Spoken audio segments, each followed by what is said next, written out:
ഇന്ന് പറയാൻ പോകുന്നത് ഷുഗർ ക്രേവിങ്ങിനെ പറ്റിയാണ് കേട്ടോ. ഷുഗർ ക്രേവിങ് ഭയങ്കരമായിട്ടുള്ളവരുണ്ട്. അത് സ്ട്രെസ് ഈറ്റിങ്ങിലേക്കും ഇമോഷണൽ ഈറ്റിങ്ങിലേക്കും വരെ പോകാൻ സാധ്യതയുണ്ട്.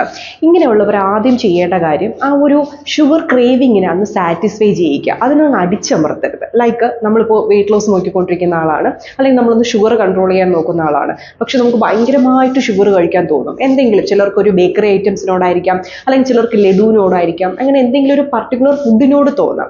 സോ നമ്മൾ ചെയ്യേണ്ടത് ഇതിനൊന്ന് ഡൈവേർട്ട് ചെയ്ത് വിട്ടാൽ മതി. എക്സാമ്പിൾ, ഇപ്പോൾ ആപ്പിൾ എന്ന് പറയുമ്പോൾ ഗ്ലൈസമിക് ഇൻഡെക്സ് കുറവായിട്ടുള്ള ഒരു ഫ്രൂട്ടും എന്നാൽ ഷുഗർ ക്രേവിങ്ങിനെ നല്ല രീതിയിൽ സാറ്റിസ്ഫൈ ചെയ്യാനും പറ്റുന്നതാണ്.